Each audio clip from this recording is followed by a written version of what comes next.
Hello friends, welcome to my channel. I am Akanksha Grahari. आज मैं आपको जीएस दृष्टि की आर्थिक एवं सामाजिक विकास के पार्ट सेकंड पढ़ाने जा रही हूं और भी इसके स्मॉल पार्ट आएंगे। और इसकी खास बात यह है कि इसमें चित्रात्मक प्रस्तुति की गई है। मीन सभी टॉपिक को बहुत ही अच्छे से चित्र के माध्यम से या डायग्राम के माध्यम से कवर किया गया है। ये बहुत ही पतली बुकलेट है बट बहुत ही इंपॉर्टेंट है। आप ये देख सकते हैं कि इसमें टोटल पेजेस 72 हैं। ठीक है, ये इतनी इंपॉर्टेंट है कि अगर आप कोई भी एग्जाम देने जा रहे हैं तो इस सीरीज को जरूर देख कर जाएँ, आपको अवश्य ही लाभ मिलेगा। ठीक है, आइए अब हम लोग स्टार्ट करते हैं। और हाँ, इस सीरीज में मतलब इस वीडियो में मेरा टारगेट है कि आपको 80 to 90% यहीं पे याद हो जाए। ठीक है, 80 to 90% यहीं पे याद हो जाए। ओके, आइए स्टार्ट करते हैं। सतत विकास क्या है? सतत विकास, विकास की वह प्रक्रिया है जो भविष्य की पीढ़ियों को अपनी जरूरतों को पूरा करने की क्षमता से समझौता किए बिना वर्तमान की जरूरतों को पूरा करती है। क्या है ये? किस रिपोर्ट है? ब्रुटलैंड रिपोर्ट। क्या कहती है ब्रुटलैंड रिपोर्ट? विकास की वह प्रक्रिया जो भविष्य की पीढ़ियों को अपनी जरूरतों को पूरा करने की क्षमता से समझौता किए बिना वर्तमान की जरूरतों को पूरा करती है। ठीक है, मतलब हम लोग कह सकते हैं कि बिना पर्यावरण को हानि पहुंचाए हुए जो भी हम लोग विकास करें, ठीक है, वही सतत विकास के अंतर्गत आता है। ठीक है, ओके। सतत विकास के स्तंभ क्या है? सतत विकास के स्तंभ हम लोग देखिए, पर्यावरणीय स्तंभ क्या है? पर्यावरणीय स्तंभ, सामाजिक स्तंभ, आर्थिक स्तंभ क्या है? पर्यावरणीय, सामाजिक और आर्थिक स्तंभ है। अब ये देखिए इंपॉर्टेंट है परीक्षा की दृष्टि से और परीक्षा में एग्जाम में पूछा गया, इसको ध्यान में आप रखिएगा। वर्ष 1992 में पर्यावरण एवं विकास पर सम्मेलन हुआ था। कहाँ पे हुआ था? ब्राजील में हुआ था। किसके? ब्राजील में। कहाँ पे? रियो डी जेनेरियो में आयोजित हुआ था, जिसे क्या नाम दिया गया है? रियो सम्मेलन या पृथ्वी के सम्मेलन का नाम दिया गया है। मतलब वर्ष 1992 में सम्मेलन हुआ था। कहाँ पे हुआ था? ब्राजील के रियो डी जेनेरियो में हुआ था, जिसे रियो सम्मेलन या पृथ्वी सम्मेलन बोलते हैं। ये कई बार पूछ चुका है कि पृथ्वी सम्मेलन कब हुआ है, कई बार ये पीसीएस में भी पूछ चुका है कई बार। ठीक है, और भी विश्व स्तर पर भी शिखर सम्मेलन हुए हैं। आइए हम लोग देखते हैं कहाँ पे हुआ है। सतत विकास पर विश्व शिखर सम्मेलन का आयोजन वर्ष 2002 में दक्षिण अफ्रीका के जोहान्सबर्ग में भी आयोजित हुआ है। कहाँ हुआ है? दक्षिण अफ्रीका के जोहान्सबर्ग में भी आयोजित हुआ है। कब हुआ है? 2002 में। सतत विकास लक्ष्य सूचकांक को सतत विकास समाधान नेटवर्क द्वारा जारी किया जाता है। जो एसडीजी इंडेक्स को है वो किसके द्वारा? एसडीजी इंडेक्स को किसके द्वारा ये जारी किया जाता है? सतत विकास समाधान नेटवर्क द्वारा। ठीक है, ओके। सतत विकास लक्ष्य भारत सूचकांक नीति आयोग द्वारा जारी किया जाता है। जो हमारा सतत विकास लक्ष्य भारत सूचकांक है वो किसके द्वारा जारी किया जाता है? नीति आयोग द्वारा जारी किया जाता है। पेरिस में भी एक समझौता हुआ था जिसे पेरिस जलवायु समझौता बोलते हैं। ये समझौता 2015 में आयोजित की गई थी, जिसके अंतर्गत हम लोग ने क्या स्टेब्लिशमेंट किया था? अंतर्राष्ट्रीय सौर गठबंधन के गठन का प्रावधान किया था। क्या किया था? अंतर्राष्ट्रीय सौर गठबंधन का प्रावधान कब किया था? पेरिस जलवायु समझौता में। कब किया था? 2015 में। ठीक है, मैं मल्टीपल बार इसलिए बोल रही हूँ ताकि आपको जल्दी याद हो जाए। ठीक है, किसी को बोर तो नहीं हो रहा है, बोर होना भी नहीं चाहिए। ओके।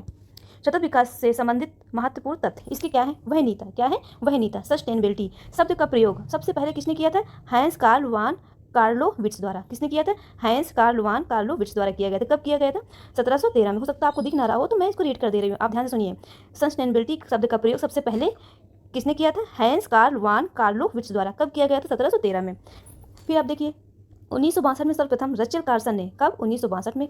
कौन? रचल कार्सन ने अपनी पुस्तक साइलेंट स्प्रिंग में इस अवधारणा से अवगत कराया था। ठीक है, 1713 के बाद 1962 में किसने किया था? रचल कार्सन ने। फिर आता है 1968 में, 62 के बाद 1968 में जीव विज्ञानी पार आर इर्लिच ने की पुस्तक है। किसकी पुस्तक है? पार आर इर्लिच की पुस्तक द पॉपुलेशन बम का प्रकाशन हुआ था, जिसमें जनसंख्या, संसाधन, दोहन तथा पर्यावरण के बीच संबंधों पर प्रकाश डाला गया है। किस पे प्रकाश डाला गया है? जनसंख्या, संसाधन और दोहन तथा पर्यावरण के बीच संबंधों का इतिहास डाला गया था। आप देख सकते हैं टाइमलाइन। ठीक है, 1713 में, फिर 1962 में आया कितने दिनों बाद, फिर 1968 में। ठीक है, ओके। अब देखिए मानव पर्यावरण पर संयुक्त राष्ट्र सम्मेलन, ये बहुत ही इंपॉर्टेंट है, इसको आप ध्यान रखिए, कई बार एग्जाम में पूछा जाता है, मल्टीपल पार कोई भी एग्जाम हो। कब आया था? 1972 में। कहाँ पे? स्टॉकहोम में। पर्यावरण पर पहला विश्व सम्मेलन कहाँ पे? स्टॉकहोम में आया था। किस पर आधारित? पर्यावरण पर पहला विश्व सम्मेलन। और देखिए वर्ष 1980 में क्या हुआ था? विश्व संरक्षण रणनीति सतत विकास के लिए सजीव संसाधन संरक्षण। ठीक है, इसकी क्या है? विश्व संरक्षण रणनीति बनाई गई 1980 में, सतत विकास के लिए सजीव संसाधन संरक्षण किया गया है। ठीक है, वर्ष 1983 में देखिए क्या होता है? ग्रो हार्लेम ब्रुटलैंड के नेतृत्व में, किसके नेतृत्व में? वर्ष 1983 में ग्रो हार्लेम ब्रुटलैंड के नेतृत्व में विश्व पर्यावरण एवं विकास आयोग की स्थापना की गई है। विश्व पर्यावरण विकास आयोग की स्थापना किसके नेतृत्व में की गई है? ग्रो हार्लेम ब्रुटलैंड के नेतृत्व में। कब किया गया था? वर्ष 1983 में। ठीक है, ओके। और हम लोग देख रहे हैं वर्ष 1983 में जो भी गठित की गई थी, किसके द्वारा? ब्रुटलैंड द्वारा गठित। ब्रुटलैंड आयोग द्वारा वर्ष 1987 में हमारा साझा भविष्य अवर कॉमन फ्यूचर नामक रिपोर्ट आती है, जिसे ब्रुटलैंड रिपोर्ट भी कहा जाता है। ठीक है, एक हमारी रिपोर्ट जारी हुई थी। कब जो जारी हुई थी? 1987 में। वो इसकी थीम क्या है? इसकी थीम क्या है? देखिए हमारा साझा भविष्य अवर कॉमन फ्यूचर ठीक है, वो किस नाम से जाना जाता है? ब्रुटलैंड रिपोर्ट भी कहा जाता है इसको। ठीक है, हमारी ब्रुटलैंड आयोग कब गठित की गई थी अगर पूछा जाए? 1983 में। और रिपोर्ट कब जारी हमारी की गई थी? किस किस थीम से? हमारा साझा भविष्य। अवर काउंट फ्यूचर कब हुई थी? 1987 में। वर्ष 1987 में प्रस्तुत ब्रुटलैंड रिपोर्ट में ही सतत विकास शब्द को पहली बार पूर्ण रूप से परिभाषित किया गया है। ठीक है, वर्ष 1987 में कौन सी रिपोर्ट आई? ब्रुटलैंड रिपोर्ट आई। आयोग कब बना? 1987 में। ठीक है, इसी में पहली बार सतत विकास को पूर्ण रूप से परिभाषित किया गया है और इसी रिपोर्ट से सतत विकास सस्टेनेबल डेवलपमेंट सर्वाधिक लोकप्रियता मिली। ठीक है, हमने आपको बताया था सस्टेनेबल डेवलपमेंट कितने? 17 है, जो कि इसका लक्ष्य 2030 तक है। 30 तक है। ठीक है, ओके, 2030 तक है।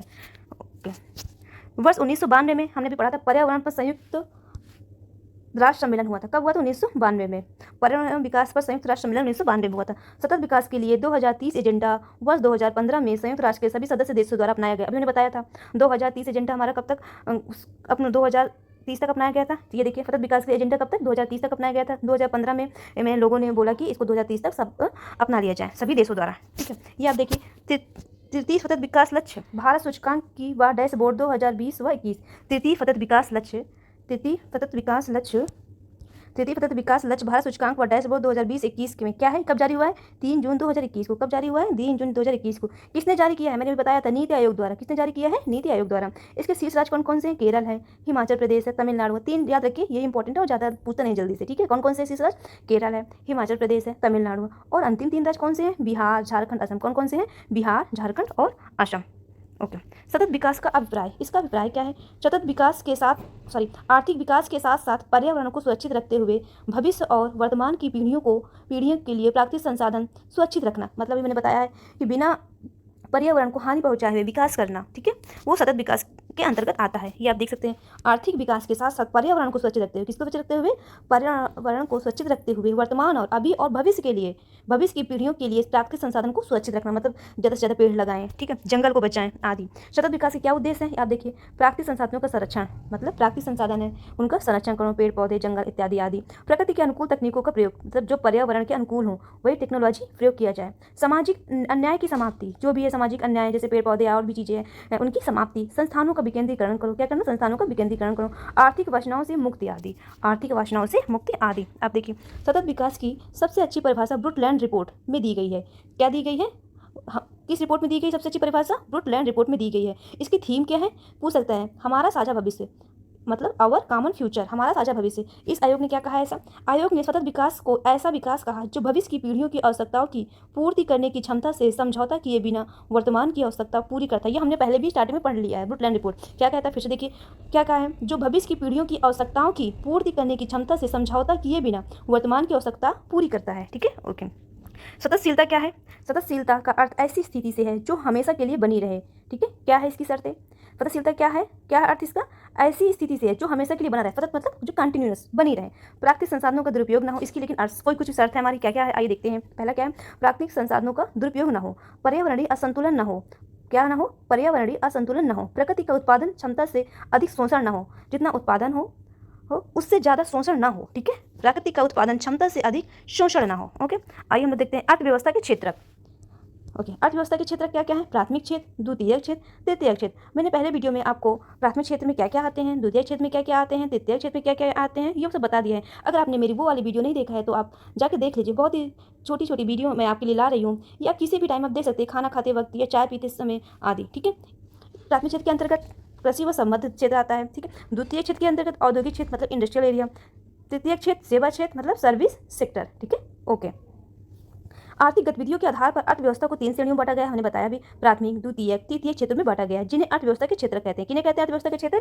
प्राइमरी, सेकेंडरी, टर्सरी, मतलब प्राथमिक क्षेत्र, द्वितीयक क्षेत्र, तृतीयक क्षेत्र। ओके ओके, आइए हम लोग देखते हैं प्राथमिक क्षेत्र क्या है इसके अंतर्गत। प्राथमिक क्षेत्र के अंतर्गत, इस क्षेत्र के अंतर्गत कृषि व उससे संबंधित गतिविधियों का संचालन किया जाता है। क्या किया जाता है? इस क्षेत्र के अंतर्गत कृषि व उससे संबंधित गतिविधियों का संचालन किया जाता है। ठीक है, ओके। अब हम लोग देखते हैं एग्रीकल्चर। एग्रीकल्चर मतलब कृषि। इसमें क्या किया जाता है? मृदा की जुताई, फसलों को उगाना और पशुपालन आदि। क्या किया जाता है एग्रीकल्चर में? क्या क्या इंक्लूड है? मृदा की जुताई, फसलों को उगाना, पशुपालन आदि करना विज्ञान एवं कला दोनों है। इसे खेती भी कहते हैं। ठीक है, सेरिकल्चर मतलब रेशम उत्पादन। सेरिकल्चर रेशम उत्पादन। ठीक है, रेशम के कीटों का वाणिज्यिक पालन, इसको बहुत ही कमर्शियल फॉर्म में, मतलब कमर्शियल रूप में इसका खेती की जाती है। ठीक है, यह कृषक की आय में पूरक हो सकता है। ठीक है, अगर पूछे कमर्शियल खेती के अंतर्गत क्या क्या आता है, क्या आता है? सेरिकल्चर हो गया। ठीक है, शुगर कैन की भी फार्मिंग आती है, एटीसी। पीसी कल्चर, इसे भी मछलियों का भी उत्पादन बहुत ही लार्ज अमाउंट में होता है, आप देखते होंगे।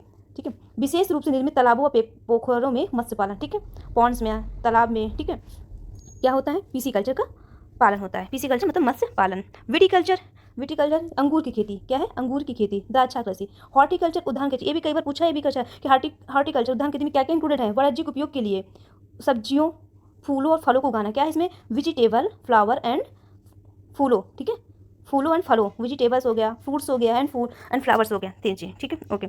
जैविक कृषि, देखिए जैविक कृषि क्या होती है, जैविक कृषि, जैविक कृषि में रासायनिक खादों के स्थान पर जैविक खाद और प्राकृतिक कीटनाशी का उपयोग किया जाता है। मतलब समझ रहे हैं क्या है जैविक खेती में, जैविक खेती में रासायनिक खादों के स्थान पर जो हम लोग केमिकल फर्टिलाइजर जो हम लोग यूज करते हैं उसके उसमें हम लोग क्या करते हैं, ऑर्गेनिक खाद, जैविक खाद और प्राकृतिक पीड़कनाशी, ठीक है, का प्रयोग किया जाता है। फसलों के उत्पादन बढ़ाने के लिए कोई अनुवांशिक रूपांतरण नहीं किया जाता, और इसमें क्या किया जाता है, जो फसलों का प्रोडक्शन होता है इसमें कोई भी अनुवांशिक, उसमें भी कोई भी चेंजेस नहीं किया जाता है, ठीक है। आप ये देख सकते हैं कृषि की प्रक्रिया क्या है, देखते हैं आप कृषि में पहले क्या किया जाता है, जुताई, बुआई, छिड़काव, फिर जुताई की जाती है, बुआई की छिड़काव की जाती है, फिर इसमें रसायन डाला जाता है, ठीक है, प्राकृतिक रसायन जो मैंने बताया अभी, जैविक रसायन, बीज डाली जाती है, मशीनरी जैसे ट्रक, इस मशीनरी में तो निवेश किया जाता है, तभी आता है, प्रक्रम प्रॉफिट होता है, फिर निगरत, फिर फसल आ जाती है, ठीक है, मतलब जुताई, बुताई, छिड़काव, रसायन, बीज, मशीनरी, फिर निवेश, प्रक्रम, निर्गत, फसल। और यहाँ देखिए भौतिक निवेश कौन कौन से, जो हमारा सूर्य का प्रकाश, सनलाइट हो गया, वर्षा हो गया, रेन हो गया, तापमान, टेम्परेचर, मृदा, सॉइल, ढाल हो गया, स्लोप हो गया, ये हमारे किस पे आते हैं, भौतिक निवेश, ठीक है। अब हमारे मानवीय निवेश में क्या क्या आता है, भंडारण, श्रम, मशीनरी, रसायन, क्या क्या आते हैं, भंडारण, श्रम, मशीनरी, रसायन, ठीक है, ओके।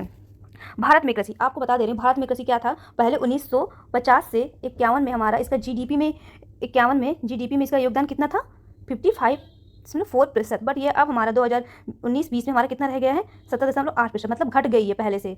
आप ये देखिए, भारत एक कृषि प्रधान देश है, भारत एक कृषि प्रधान देश है। कृषि क्षेत्र देश की कुल आबादी के लगभग 70%, कितनी आबादी, लगभग 70%, जो कि आजीविका तथा देश के कुल कार्यबल के लगभग 54.6% के लिए रोजगार पैदा करता है। कितना रोजगार पैदा करता है, 54.6% रोजगार पैदा करता है। किस जनगणना के अकॉर्डिंग, 2011 के जनगणना के अकॉर्डिंग। अभी 2021 की नहीं मिली है, तो 2011 का ही हम लोग देखेंगे कितना है, ठीक है। कितने प्रतिशत आबादी है, 70% को आजीविका मिलते हैं, ठीक है।